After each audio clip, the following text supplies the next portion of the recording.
Thank you, everybody, for joining. My name is Slava Rubin. I'm one of the founders here at Vincent. We are your spot for getting access to all kinds of information about alternative investments. We have our newsletter, the Alternative Investment Report, as well as our Smart Humans podcast.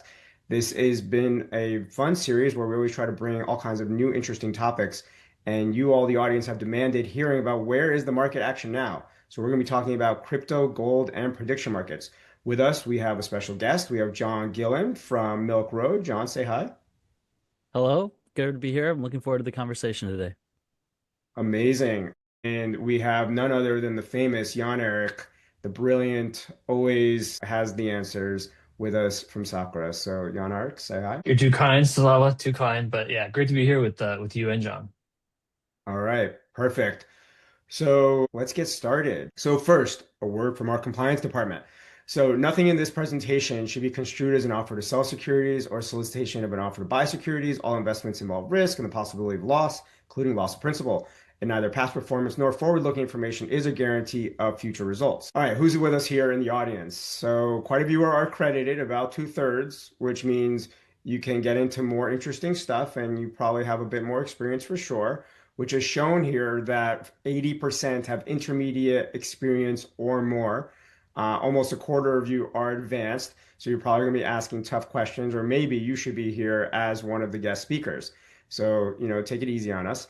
And this is interesting here, which is the audience that is listening in here is already interested in investing into these areas. So crypto, quite a bit into crypto, even though it's a very, very volatile market. So we're going to have a lot of conversation there. Quite a few of you are interested into commodities like gold and silver. And then, only a small percentage of you are not planning. So I guess that's why you're actually here. Pre-IPO companies as well. So we're going to make sure we try to add in a little flair here with some pre-IPO companies. About one out of three of you are interested in prediction markets. We'll see if that changes in terms of how you think about it by the end of this conversation. Okay, so let's just baseline. What are we talking about here? Typically me, I'm a close my eyes, 10 years later, hope to try to make a lot of money. I'm, really a buy and hold sort of guy. If any of you listen to my podcast or any of these conversations, I probably am a terrible trader or terrible at making money quickly. I'm pretty good at making money slowly, but I'm really bad at making money quickly. But a lot of people like to make money quickly. And I would call that like chasing alpha, which trying to get that big pop at the right time, just as it's happening, riding the correct wave.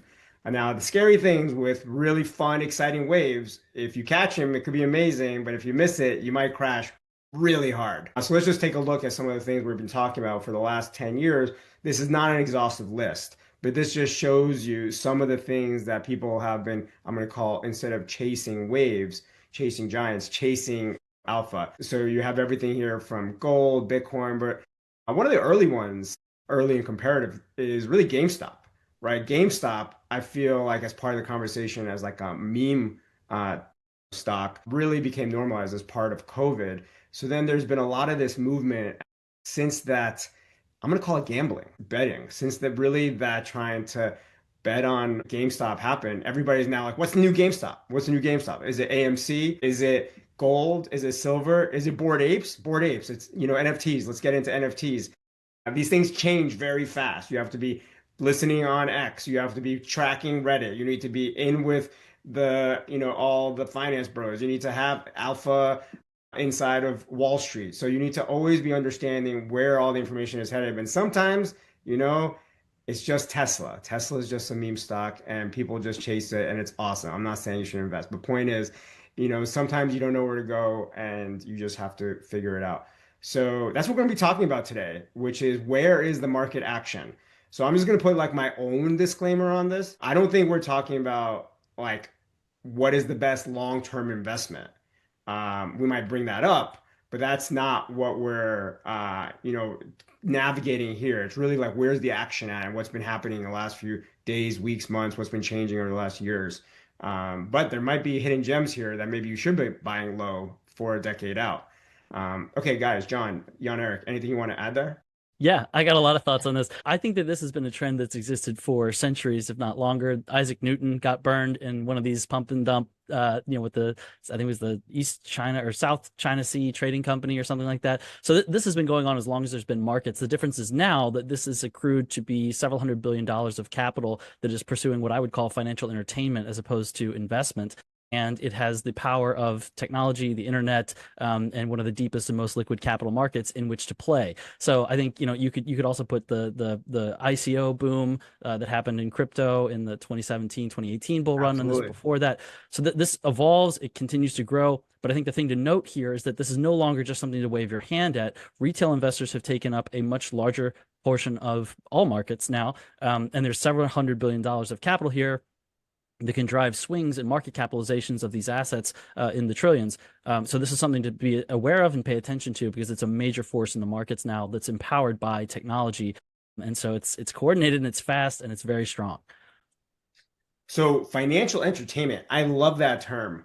Um, So is it to make money like finances or is it entertainment? And I understand it's both, so I'll just put a comparison to it, which is, some people are professional gamblers, meaning they're just really great at poker and they just love going to Vegas. They get kicked out and they like literally as a job, they can make money. And a lot of other people, majority of other people, they're trying to have some fun, but they also really want to make some money and they get really aggravated when they lose money because they were hoping to make money. I'm in the camp when I go to Vegas, it is literally like watching a movie. I'm in the entertainment bucket, meaning when I spend $100 or $1,000 and I end up making 1x, 2x, 3x, 5x, that was super fun. And when I end up losing my 1x and end up with a big fat zero, it was still fun because I was like having entertainment. So where is this on that spectrum? Like, is it really just like that, the bell curve that I just explained, which is very few are actually making real money. A lot just get really upset and then just, Yeah. some are looking at it as pure entertainment. What do you think is that percentages? I think most people who participate in these sorts of market frenzies end up getting rinsed, and some of them don't really care so much. So the way I would kind of frame this is that we've seen this rise of what I would call financial nihilism, which is this sort of belief that it doesn't really matter if at the end of the month you have an extra $50 or $100. It doesn't really matter if you save that too much. In 20 years, you put that in the S&P 500. That's not really going to lead to a change in your circumstances, and there's no dopamine hit that comes from doing that. So a lot more people in the market have started to treat that little, excess bit of cash that they have more like a poker chip or a lottery ticket. And I think a great example of this is the movie Dumb Money about the game stonk trade and all the entertainment that went into that. There's all these memes that are generated. People feel like they're part of a community. Buy $100 of Dogecoin and then go on Reddit or Discord and hang out with your friends. So I think that there has been an emergent entertainment element of it, especially for people who are like, let's say, market participants, investors who don't have a lot of capital. But for $100 of Dogecoin, you can get several months of entertainment out of that, and maybe that's worth more to you than the chance to, have a little bit of an S&P 500 in your 401k in 20 or 30 years from now. So I don't know. I think there's a wide spectrum, obviously, on this, but I do think in recent years the internet and the communities and the social element of this has made financial entertainment a bigger part of what goes into some of these things. And it seems like what was the tulip craze of many decades ago is just happening much faster now with our connected selves on the internet, right? What seemed to Right. maybe We're take speed running this. or quarters or weeks is now happening potentially in seconds or minutes or days. It's just crazy how fast things are going. So, as always, anybody can jump in with any questions. I'm going to do my best job to try to review all the questions and incorporate as many as possible. Um, and then, so financial entertainment, how much of our net worth should we be putting in financial entertainment? Should it be, you know, 1%, 10%, less than 1%? I mean, should it be a lot? How do we think about it? Jan-Erik, would you like to take a Yeah. stab at Sure. that? As someone who has dabbled, here and there as a younger millennial, I think of it always as part of sort of, I don't really budget, but if I did, it would be sort of part of my whatever money I set aside per month for kind of sheer entertainment. So if I was into gaming, maybe that would be a gaming, purchases budget. But rather it would be for, throwing in some money, into Kalshi and treating it completely as a kind of, ideally you withdraw that money from your bank account and you imagine it's already gone essentially, and that's the amount of money that you spend. That amount of money, that you can be happy already being gone, I think is safe to sort of to play with. But I think where you sort of get into with a lot of that is when you start thinking about it as an investment or rationalizing it as an investment without, I think, doing some of that diligence, some of that thought, and sort of long-term thinking about it the way you described, Slava. So I think it's easy to kind of maybe cross that line without necessarily intending to. And I think a lot of the platforms are kind of gamified and set up to help you do that.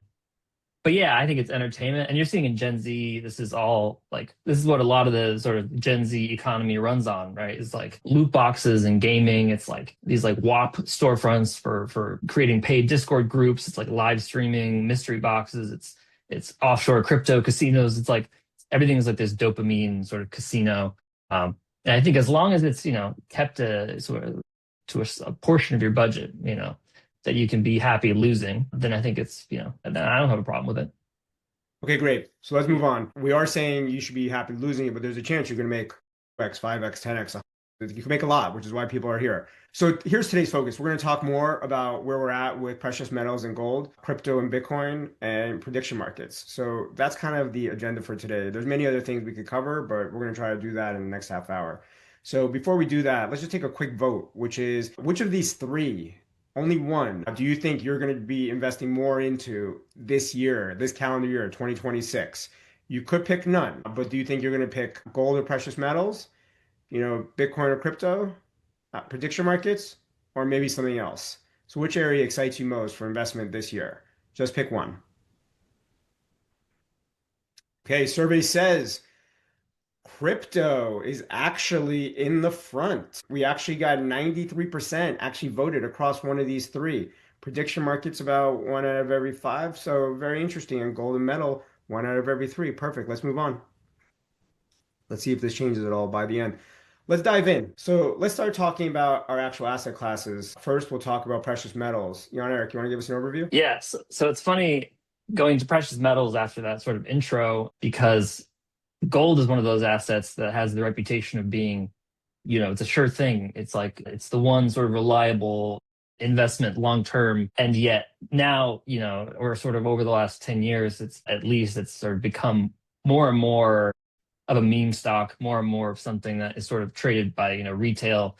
Like a decade ago when I was first using Robinhood, I remember that these gold miner X leveraged ETFs were like a huge thing that these kind of degens love trading on Robinhood, and it was very small cap gold miners. So there's kind of this duality there where yes, it's sort of financial entertainment, but it is also potentially a good long-term hold, or historically it has been a sort of good way to maintain value, except for sort of a blip in the mid 2010s there. But otherwise, it's sort of the namesake of reliable long-term investing. And similarly with sort of other metals, silver and platinum being sort of the biggest other two ones out there. But yeah, I think right now, obviously, we're in a really good phase for gold. I think, yeah.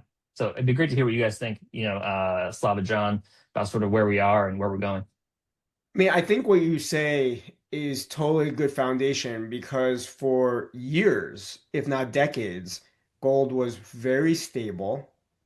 I'm not going to call it flat, but it grew slow-ish, was not the most exciting return investment opportunity.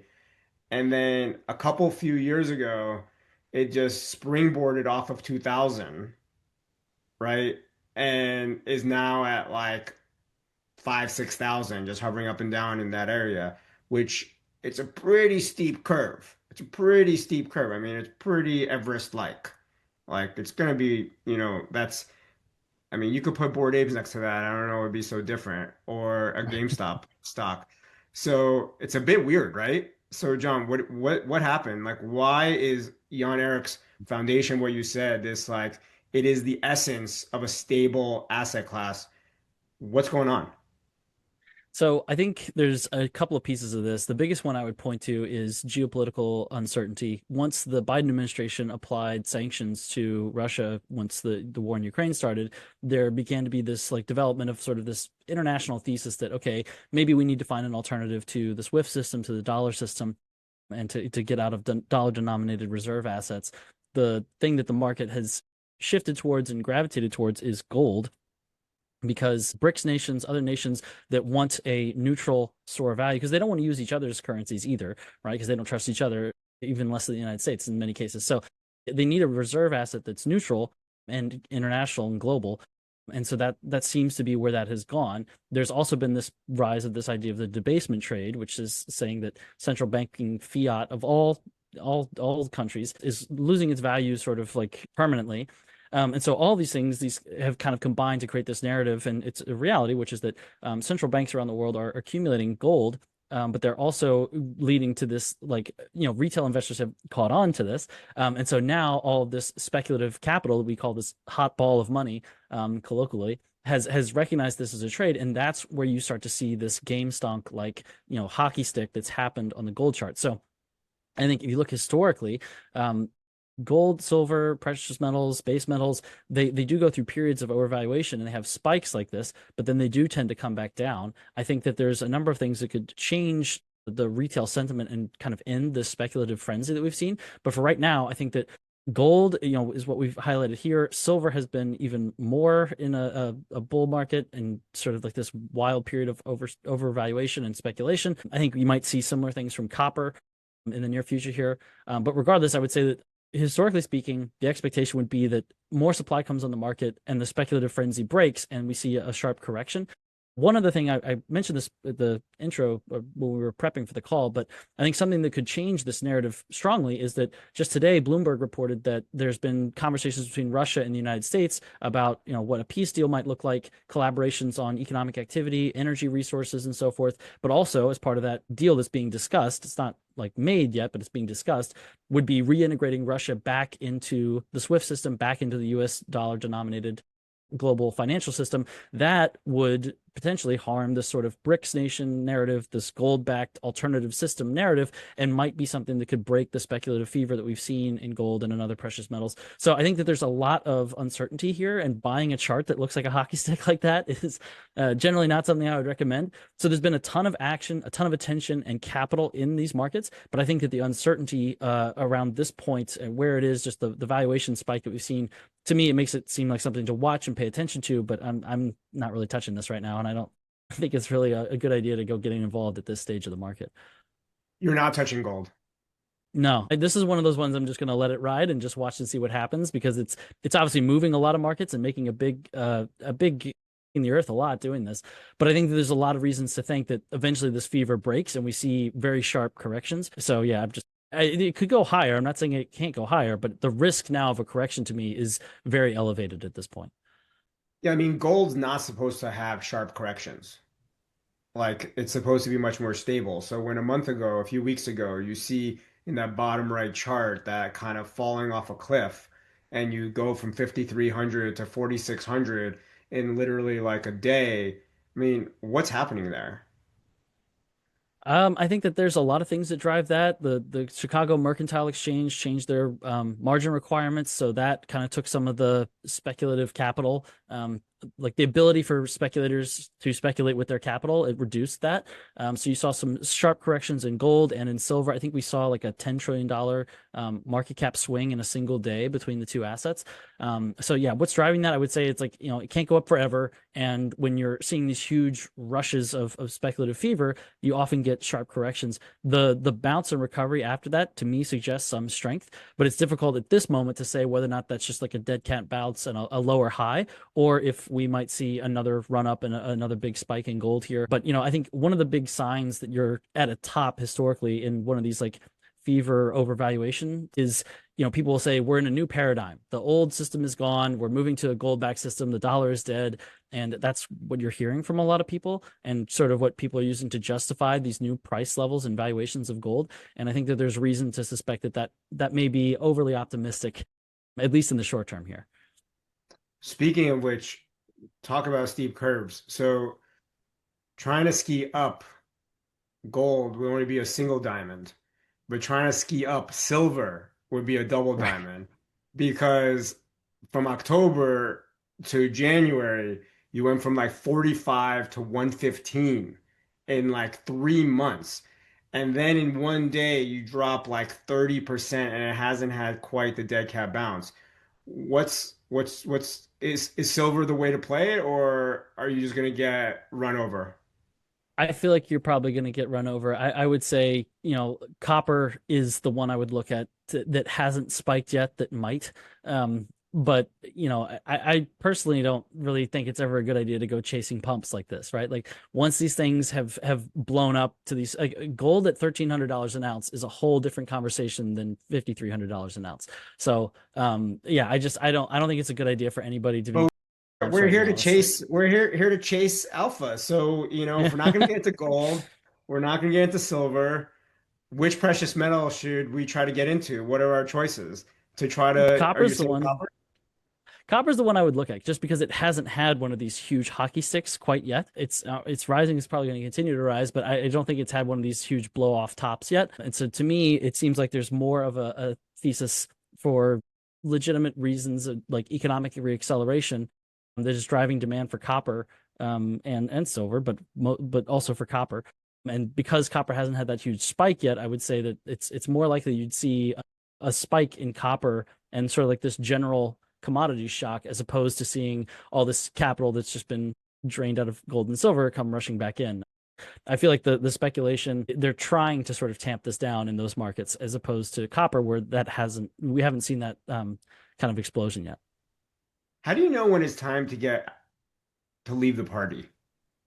When you feel Is like it's never going to end and you feel euphoric. Like whenever you feel euphoric, you should de-risk from your position. Like if you have The bought gold at $1,300 and it goes to 5,000 and you don't take profits, you know, I mean, look at that Godspeed. You first know what I'm saying? chart. Like Look at that first chart on the top chart from 2023 all of a sudden to 2026. I mean, that's pretty steep. right. So you're I'd saying say if the people aren't taking the some profits there, like that's probably an issue. yeah, I think you yeah, I should think take the profits along the way here. Go ahead, Jan-Erik. I was just saying the sort of Wall Street bets to go back to meme trading. The saying is always if it's good enough to screenshot, it's good enough to sell. So if you feel inclined to, sort of brag about the win, I think that's when you're ready to sell. I've never heard that one. Financial entertainment. And if it's good enough to screenshot, it's good enough to sell. Nice. All right, audience, if you have any additional questions, keep them coming in. Do either of you use any specific software or AI to help you trade to try to track this alpha? Used a little bit of some deep research just to sort of gather information, looking at names, but nothing like but not so much like signals, not so much like technicals or sentiment to do like short-term trading. So I have, outside of my position at Milk Road, I'm a general partner at a crypto-focused fund called True Capital, and we use proprietary algorithms to backstop our fund to do those trading, to take that trading signals for us and help manage our trading positions and make it non-emotional, non-human. I don't think AI itself is quite fit for purpose yet on the actual management of capital and taking trades. Like there's experiments that are being done and it's getting better. But I do leverage a lot of AI tools for research purposes, and I think that that's a very powerful tool. It's a great way to leverage intelligence to make you smarter, and then to continue to use your tools to navigate markets. But I don't think AI is quite fit for purpose yet for management of capital. That's just my opinion. So my quick point of view here is gold, copper, etc. are nice long-term holds. Um, I am afraid personally of these steep, rises. I definitely have missed this and I am not chasing. Then again, it could be, where we were. I'm just trying to play devil's advocate. Bitcoin's showed this a few times, at 1/10 the price. And if you would have hodled, it would have looked really good. So everybody needs to make their own decisions. This is not financial advice. I said hodl, so I guess we have to go to crypto. Let's go to the next slide. So, John, why don't you give us an overview?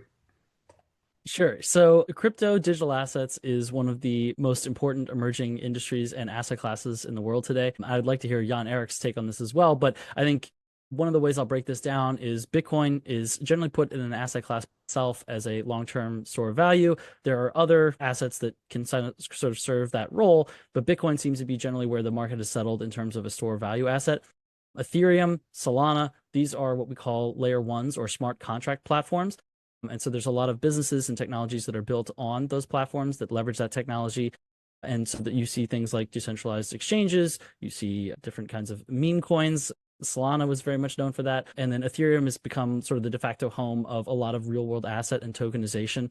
And so as you see tokenization begin to be adopted by financial institutions around the world, they're likely going to be settling transactions on Ethereum or Solana. Citi just this week completed a tokenization project, kind of a proof of concept on Solana. So that's live and working there. Ethereum has seen tokenization accelerate a lot on their real world assets now on Ethereum, I think are over 10 billion.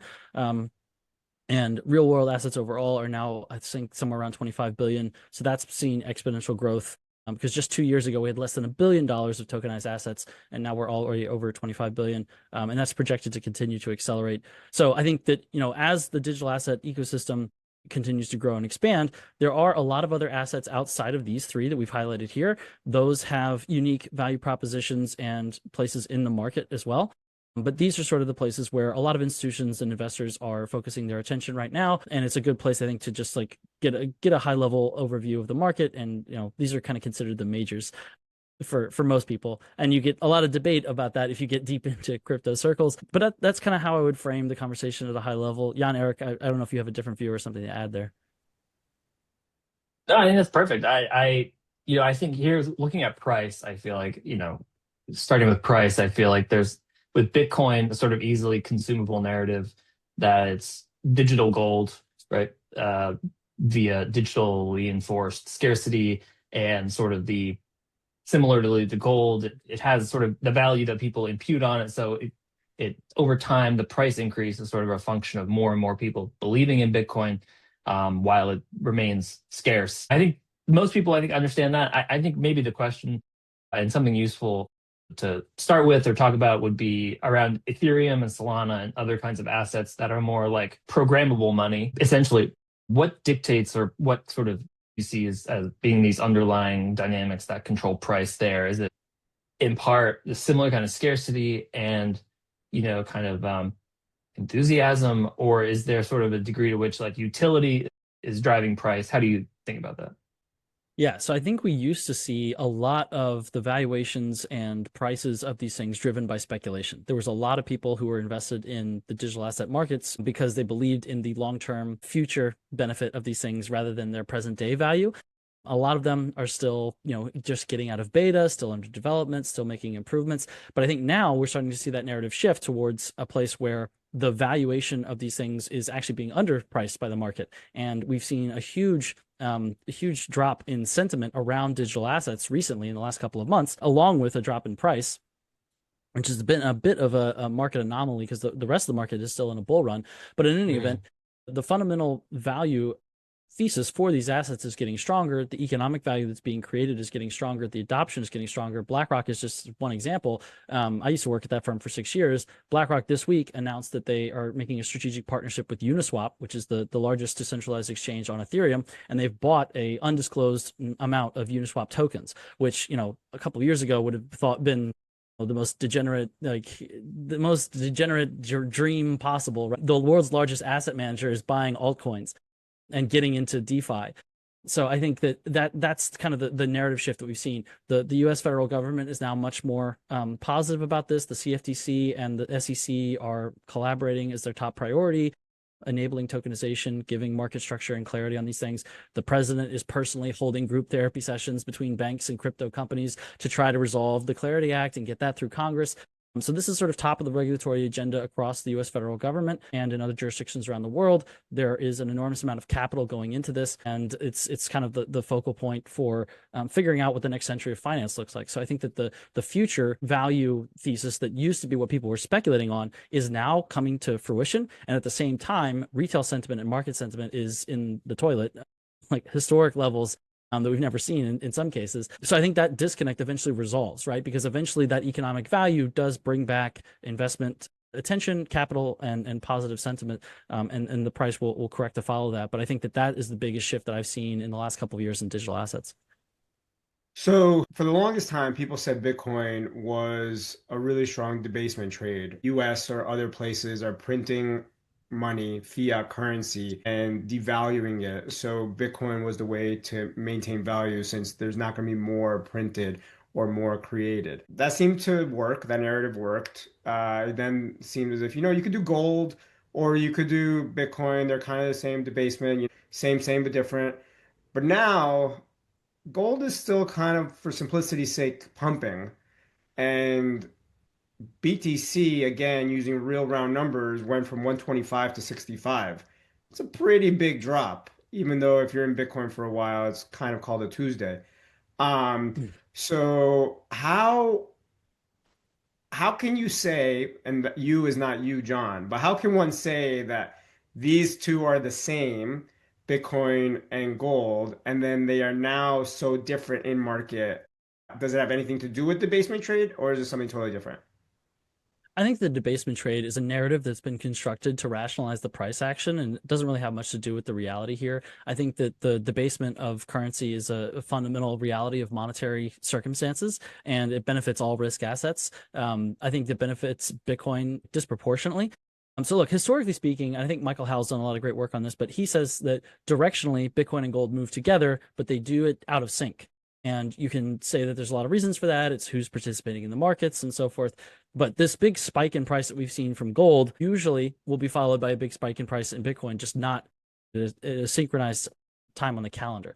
So that's, I think, kind of what we're seeing here. JP Morgan had an analyst just this week put out a report that said that, like, hey, Bitcoin is now a value opportunity because the thesis on, like, again, the thesis on all these assets has not changed. The reality of the economic and market circumstances hasn't changed. It's just this huge negative shift in sentiment that we saw because a lot of OG started selling, and there's this sort of like 4-year cycle theory religion within the digital asset native investor community. So people look at their calendar, like it's time to sell, so they start selling. And then that leads to this cascading and all this fear in the markets. But look, in 4 months, as you said, Bitcoin has worked through most of the bear market price action that you would expect it to do over a 12 to 18 month period in a normal bear market. And there hasn't been really any like clear or super strong catalyst for that. So I think that we're sitting at levels here that are irrationally oversold. The market will eventually come around on that, I think. So I just don't think this is going to be a persistent selling thing.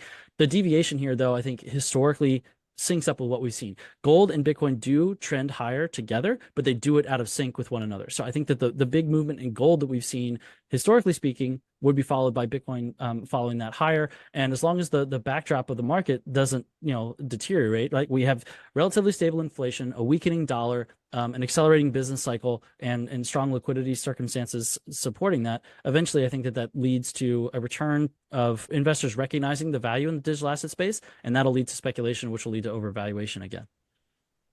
All right, John, I'm gonna put you on the spot. So you Go said ahead. that gold and BTC are supposed to fall in line over time.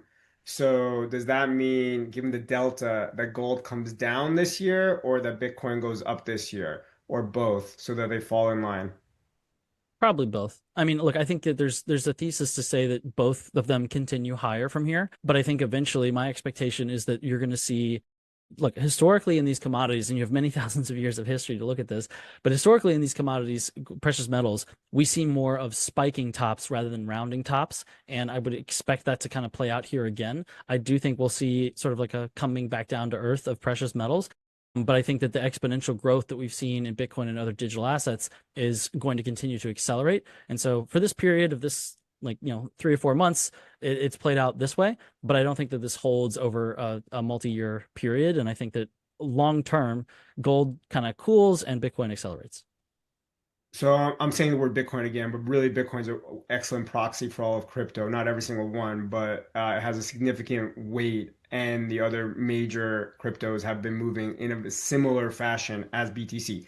So when you said BTC typically has a 12 to 18 month drawdown, and that's actually all been pulled forward in 4 months, does that mean you think the drawdown is over? Have we hit bottom?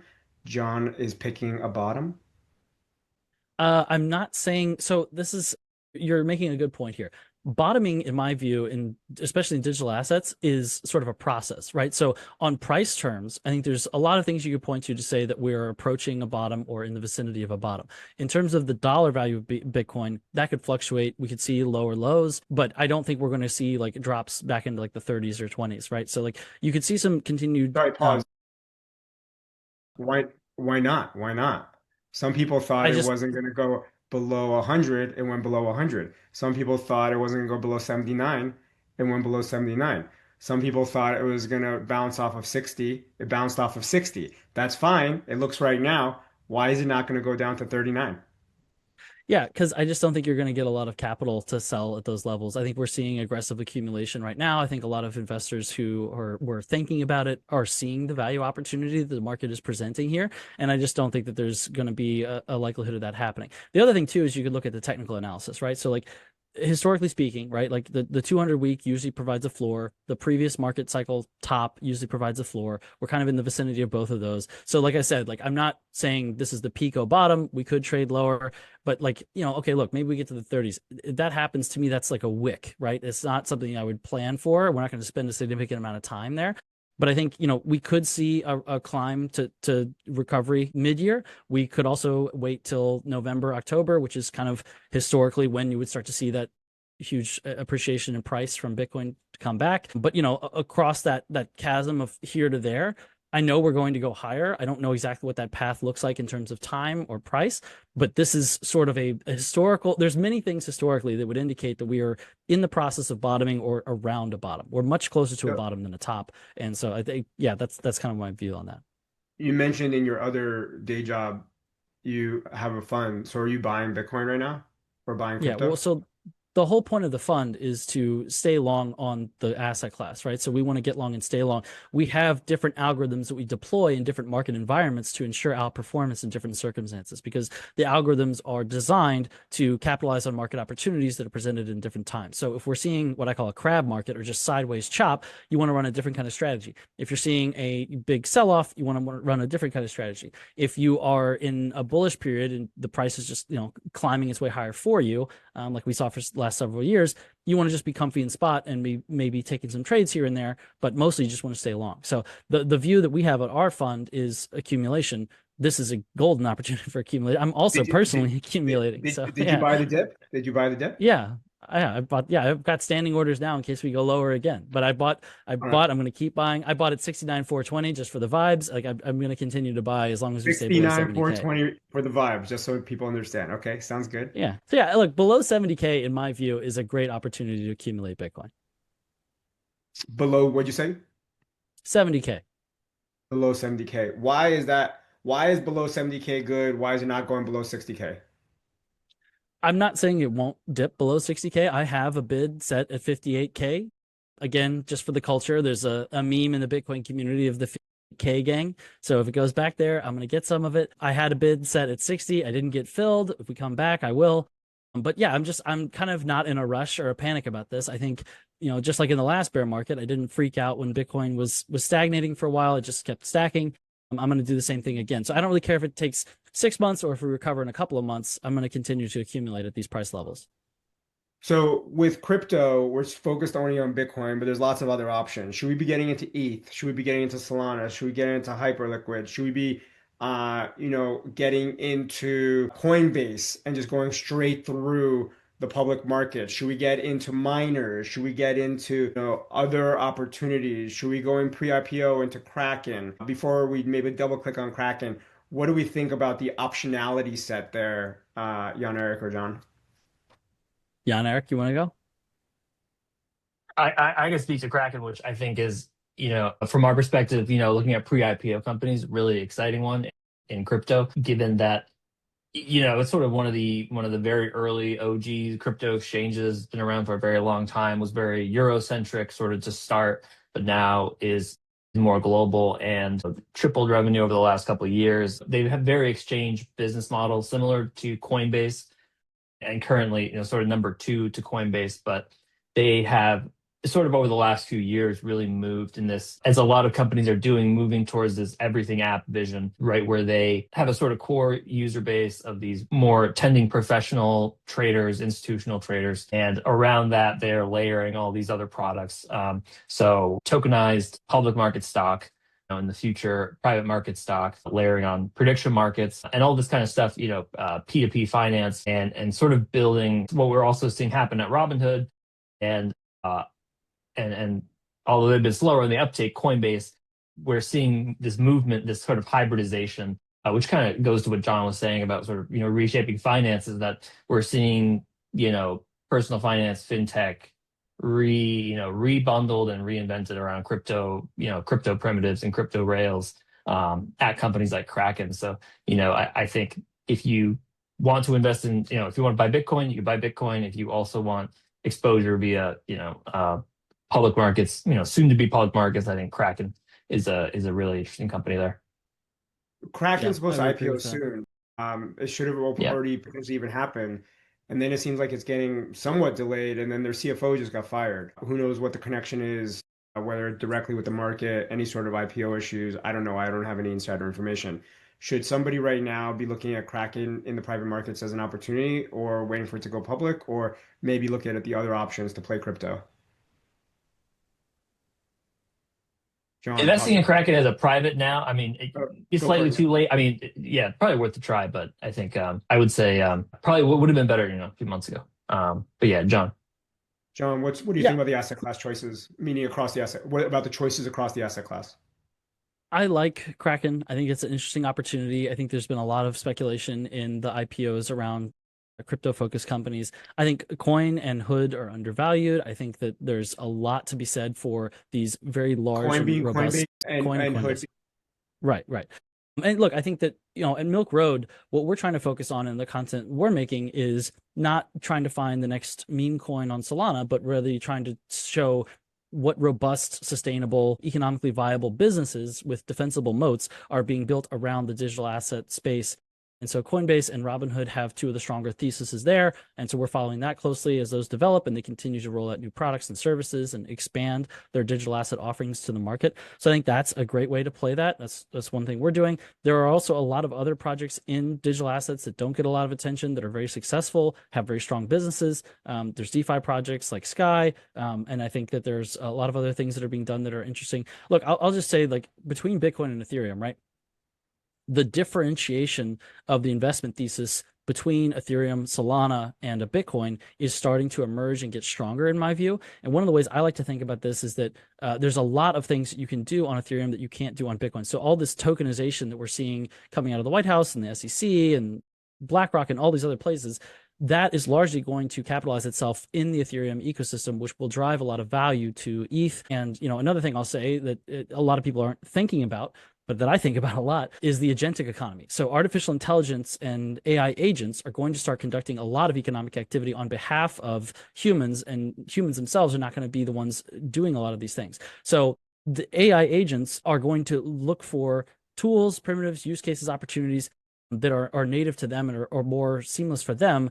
So they're not going to have a bank with coins and paper dollars. They're going to leverage things like Solana, like Ethereum. There's a lot of projects that are being built right now to make these blockchain ecosystems fit for purpose for that. That could be a multi-trillion-dollar economic wave that's coming, as Elon Musk likes to say, this supersonic tsunami. And I think that Ethereum and Solana are very well poised to capitalize on that and benefit from it economically and in price appreciation. Bitcoin does not have that same thesis. So it's not to say that Bitcoin is better or worse. It's just there's a differentiation coming to the market, and I think a strong thesis around these smart contract platforms.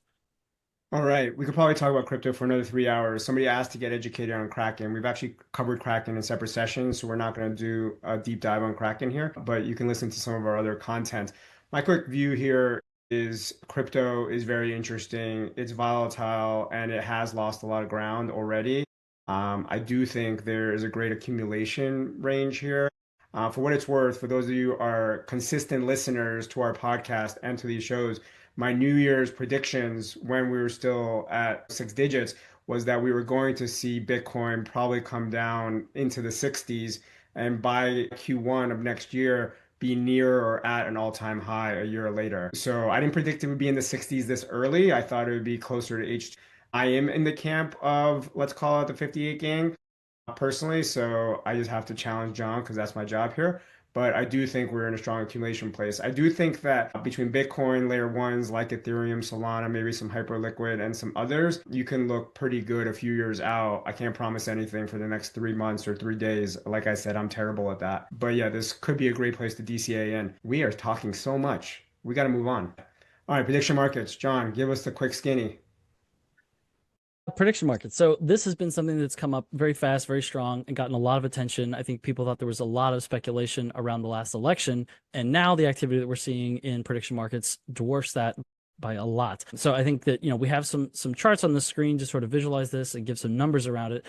But this is a way that people are speculating in the market and trying to capitalize on information that they have. Yeah, it's kind of like, to me, the next iteration of this financial entertainment thesis that we've talked about.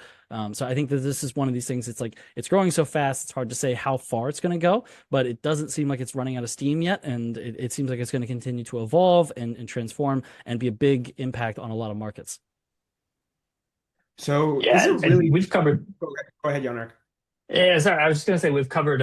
If folks are interested, we've covered prediction markets on separate sessions. But I think there's been a sort of very fast mainstreamification of them, especially around sports. The election, and Polymarket being the leader there was kind of the big 2024 election was like the big moment that prediction markets had. But since then, I think now on Kalshi, 80% of volume is sports betting. Right. And so it has really quickly taken shape. DraftKings, FanDuel are launching their own prediction markets. Coinbase, Kraken, Robinhood has their own that they're working on. So, or that they've built. So it's quickly becoming a sort of feature of everything. But I think, yeah, there's a lot of questions around how far it'll go, especially with sort of state lawsuits, a lot of this sports betting, sports gambling legislation that's coming out to challenge prediction markets, the legality of it. Yeah. Look at the chart in the bottom left. This is insane. I mean, brought to you by John. Thank you. But this is incredible. Robinhood, 41 million visits in January. Add up Polymarket. I mean, Polymarket, forget adding up. Polymarket is right behind it, 38 million. I mean, take a beat. Like, it is way bigger than Coinbase. That is nuts. I mean, absolutely nuts. I mean, prediction markets have come here out of nowhere. Look at the chart in the middle, right? Back in 2023, when people are starting to get excited about gold, when they're like, oh, Bitcoin maybe is a little boring, let's go into gold. Look at that. You have a whole year of not movement. And then all of a sudden, in 2025, prediction markets just takes off. I mean, Kalshi, which is quote unquote second, still has 10 million. Rounding up, I learned this, seven, it's closer to 11, right? So, I mean, we're talking more than Kraken, and Kraken's talking about going IPO for 10, 20, who knows how many billion dollars, right? So, I mean, this is just fascinating. And these massive gambling sites, FanDuel and DraftKings, combine them together, they're not even the size of Polymarket. What is going on? I mean, is this financial entertainment 101? Yeah, this is it on steroids. Yes. And look, I think all of these companies are competing with one another in various ways. And so you're going to see a big knife fight over market share and attracting users, retaining users. And I think the idea of this financial super app is something that has been debated a lot. I think the winner of that contest is going to have prediction markets. So Coinbase is rolling these out, Robinhood is rolling them out. They're going to continue, well, rolling them out. They're out. And they're going to continue to grow. I don't know what the regulatory risk here looks like in terms of like having this be ruled gambling or not, or all those sorts of things. That's not my area of expertise, but it's clear that there's a huge amount of market demand for this, and we haven't found where that limit for the demand and for the appetite in the market is yet. So until we do, I think it's reasonable to assume that this is going to continue to grow as this rolls out. It gets more adopted, more mainstream, and more socially acceptable, and just normalized. Yeah, this is the next iteration of that financial entertainment, like you said. Has prediction markets stolen the juice? Meaning, has the energy in prediction markets taken away the potential for me being right that in Q1 27 we're going to be at or near a new top in crypto strictly because the money is going to chase in prediction markets? I hope not. I'd be really curious to hear Jan-Erik's take on this. I think that So the way I'll frame this is that you're kind of looking at two different pools of capital, right? I think that the pools of capital they're going to be interested in a longer term allocation to Bitcoin and other digital assets are different than the billions of dollars that are speculating on if Jesus Christ is going to come back in 2026. So I think that it's possible for that financial entertainment narrative to shift onto prediction markets and out of things like digital assets or altcoins and still have that strong performance in Bitcoin and digital assets because the marginal investor now in that asset class, I think is going to be more institutions and more like, smart money, longer term capital. I'm going to ask it again, even though you already answered the question. Can the second pool of capital, the financial entertainment pool of capital, move away from crypto and us actually get to new or near the all-time highs? I believe the answer is potentially no. Well, So, you lay out your thesis and then I'll attack you for a change. well, I think when Bitcoin and crypto catches a bid, some of that financial entertainment is going to come back. If it doesn't, I think crypto has an issue. That doesn't mean that crypto can't be a great asset, just like gold, year after year, decade after decade, but it can't have another Mount Everest very easily, is my opinion. And I think the power of the retail trader, otherwise known as financial entertainment now, um, I think it's really important to know where financial entertainment dollars go. So that's my point of view. I'm not saying it will stay away from crypto, but it does seem at the moment like prediction markets is hoovering up all that money. Where do we think the energy of financial entertainment is going to be at Christmas this year? Which of these three markets? That's $1 trillion question. Jan-Erik, what do you think? That's a good question. Yeah, I like the way Slava framed it. I think Bitcoin, and I think back to like 2021, it was very novel for a lot of people and it had this incredible price action. And I think now the last few years, there hasn't really been anything like that in Bitcoin for the most part. I don't know how Gen Z thinks about it.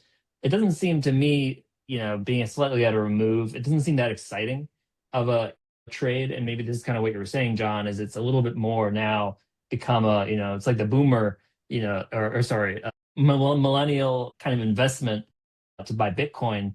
And I know, I mean, Gen Z is much more sort of Gen Z is driving a lot of the prediction market activity. And I just think prediction markets, like you said, on steroids are a very well optimized kind of form of this kind of betting activity. There's different categories of financial products you can buy that you can imagine you have the expertise to exploit with your information or your thoughts. And I think there's definitely an argument to this idea that these have sort of taken maybe some of that trading activity away. But I'm not sure that I think that it would prevent a parabolic parabolic price activity on Bitcoin if, say, I don't know, I'm thinking of like stagflation, in the 70s, like the price of gold went crazier than it is now. You know, there's reasons to have parabolic activity. Bitcoin is like this, unmoored asset. If it goes up, it can just keep going up. And so I could see it having that kind of price action again, but maybe just not being so in the public eye. Could slow it down. Yeah, so I'm not sure what I think, but I like the thought. All right, let's close this out. Let's put up our survey again. Let's see if anybody's changed their mind. So what gets you excited about 2026? Which of these three options, or are you in the other camp? My point of view on prediction markets is, the actual main players, the two, Polymarket and Kalshi, are quite impressive. We have done an entire episode covering them for an hour more, so please take a listen to that. So we're not digging deep into those in this session.